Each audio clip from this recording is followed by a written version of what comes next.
The art of being a one-trick pony. This is no offense to any fighter I'm going to name on this list, but the fighters I name on this list, I feel like they have one trick every fight, or they have like one fight style that they go in with every single fight, and it's the same way everyone, no matter who they fight. Some other fighters like kind of adjust their game plan. Like we saw Izzy against Drake as being a lot more aggressive, and other fighters he's a lot more passive, going for counter punches. I feel like some fighters adjust on the fly or adjust depending on their opponent. The fighters I'm going to name in this fight, they have the same one trick every single fight, no matter who they're going with. This doesn't mean they're bad fighters. Some people like Khabib are like known for being one of the greatest of all time, and they had one trick and it's like, let's go, let's wrestle. And it works. So don't take offense if you see some fighters on this list. I just think they're one-trick ponies, and some of them are actually really good. So you're going to see why being a one-trick pony could actually be a good thing.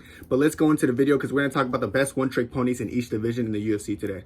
Starting off with flyweight, I'll say this about flyweight first of all. Bro, I was looking at that weight class. That whole weight class is very diverse and well-rounded, and I feel like you have to be a flyweight, a smaller guy. But at 125, I feel like the only one-trick pony, if anyone, is Amir Albazi. I feel like Amir Albazi goes in with a game plan of, okay, let's go in and let's wrestle. That being said, he has the ability to strike, but he really just prefers to like just wrestle you the whole time and try to get his win off of grinding you on the ground, is outworking you. I don't mind Amir Albazi's fight style. I did think he lost to Kai Kara France because Kai Kara France made him go like 1 for 10 or something.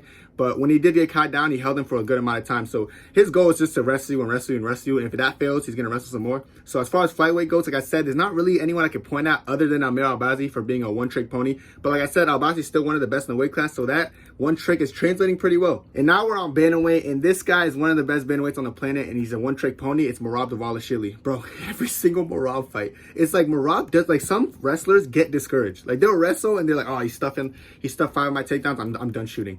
Merab doesn't know what getting discouraged means. I feel like he does something like some screw looses because he never stops shooting. Attempting 50 takedowns on Jan was just absurd. Only scoring 10 was even more absurd. But it's just the fact that he was like, I'm gonna keep going until I keep wrestling you, and you're gonna be forced to defend. That's why I look at the Sugar fight, and I really think Merab's gonna go in there and he's gonna whoop Sugar, because like Merab's gonna go in there, he's gonna wrestle, and if his one trick fails, he's gonna keep going to the same trick, because it's not that he's not well diverse, or maybe he's not well diverse. I don't know, but I'm saying this one trick got him this far, so I don't see why he'll lose to Sugar. I still think he can beat Sugar, bro. He went against that one trick against Aldo, who was a great takedown defense, scored 0 takedowns, but he beat him off of just attempting so much takedowns that Aldo had no offense to even throw because Merab just negated all that with his wrestling attempts.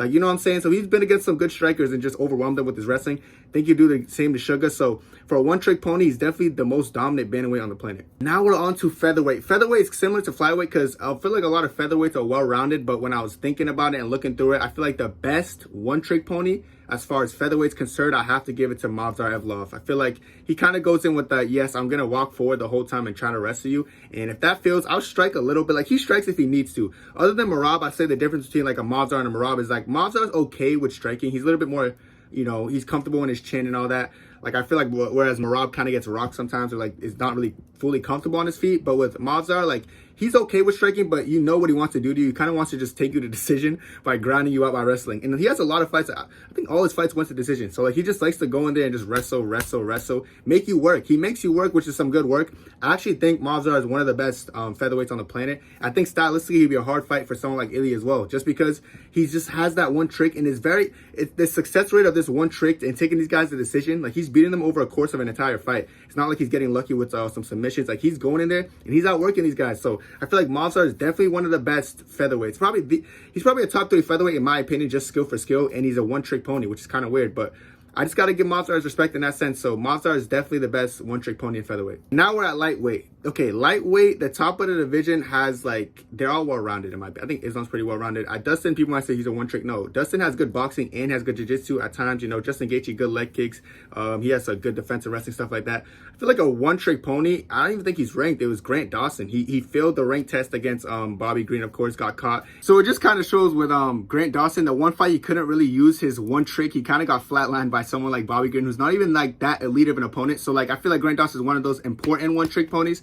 How far could he make it in that division? I don't know, not very far considering Islam's champion, but honestly, his style is going to overwhelm a lot of people. I think he's similar to Islam. I think he's a really good wrestler, actually. I feel like he could beat a lot of like these top guys. I just think he might come short to the title just because Islam just does what he does, and then he could strike as well. So like, Grant Dawson, the one trick's going to get him too far, but not as far as the title. But like, honestly, I got to give him respect because he's a very talented one-trick pony. pony. Now we're at the welterweight division. Welterweight division, I feel like the best one-trick pony is Michael Venom Page. And when I say one trick, of course he can strike in many different ways. He has a great blitz. He loves that one overhand blitz that he blitzes in with really quick, and he always finds the timing. He has great spinning elbows as well, some good teep kicks and all these other kicks that he uses. But that's literally what he has. Like, I saw it against Ian Gary when Ian Gary's supposed to be one of the best strikers, right? He went in there, he was showing Ian Gary that there was levels to striking. So his one trick, you can say what you want about his striking. I don't think anyone else could strike with him in the division, period.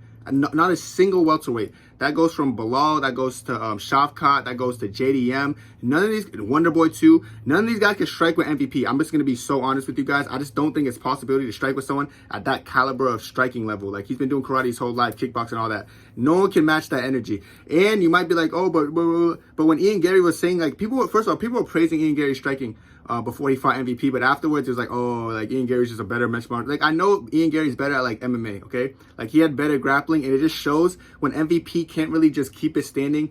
It's like that one trick is almost like all he has. I still think he's a great opponent, like a great fighter no matter what, but like that one trick is very significant and authentic to him. And when it's not going his way or it's not just striking, you'll see to him start to have struggles. Even in the Kevin Holland fight, Kevin Holland got destroyed, by the way, in the feet. But like when he went to the ground, that's the best chance Kevin Holland had. He's just going to keep him there. But Ian Gary, who's just a slightly better grappler or wrestler than Kevin Holland, you can see that once MVP's not having it standing, that one trick kind of goes down the drain. And it's like, it's kind of, he looks beatable. But I still think MVP is one of the best. And he could definitely, I don't know if he could be champion, but he could definitely make a good run for it before he retires. And that's my opinion. And now we're at middleweight. And this guy's actually a nasty one-trick pony. It's literally Sean Strickland, dude. And Sean Strickland's like one trick is like, he's going to come forward, throw a teep kick, throw a jab, the whole fight, the whole 25 minutes. And in the last 30 seconds, he's going to run at you like a madman, go crazy, and just spam a bunch of crazy flying leg attacks and stuff and say, I want to fight the whole time. Oh, let's go to war. So he pretty much says on Twitter, let's go to war, let's go to all this. And then when the fight actually comes, he just throws teep kicks and jabs for 25 minutes straight. So yeah, that's Sean Strickland. And guess what? You can say what you want about that one trick, but it works against the best fighters on the planet. Like, he has close fight. He had a close fight with DDP. He destroyed Izzy using that style. Against Jay Kennedy, he came up short, but it was a competitive fight, you know. The style is just a little weird. Like, he beat Abus Magomedov. It's not like some of these fighters are great, but like, he could beat like the highest level of fighters using that simple style. It's very frustrating to deal with. I feel like it's very new. No one ever really sees that style. So when people are finding it for the first time, it's very hard. It's like a hard adjustment period, I suppose. But yeah, Sean, I gotta give him credit, bro. Like, you know what I'm saying? No matter how, like, I feel about whatever, it doesn't matter. Like, his one trick is very effective. Like, no one can stop that one trick. Like, that one trick is like, okay, my fault. My fault, Strickland. It's just a boring fight style, though. Like, he made Paulo Costa fight boring. That's very hard. That's Paulo Costa's only boring fight on paper. There's no other Paulo Costa fight that was ever boring aside from the Strickland fight. Like, it's just like, but it is what it is. But it's just, like I said, his fight style, it makes it very hard to have, like, a very entertaining fight because he fights very awkwardly. And it's almost like a standstill kind of a boring fight. But like I said, he's authentic to himself. It's a one-trick pony, but it's very effective, so I gotta give Strickland his credit. In light heavyweight, the best one-trick pony is actually the champion, Alex Pereira. His one trick is, like, you know he's gonna go in there and kickbox with you. And for some reason, Poaton's like, he plays mental games or something because he makes people think they can go in there with him and strike with him. I don't know if it's some kind of, like, black magic that Yeri was talking about, but these guys just go in like, oh, I can strike with them because Israel Adesanya, another kickboxer who's very talented at it, knocked him out. So I could do that too.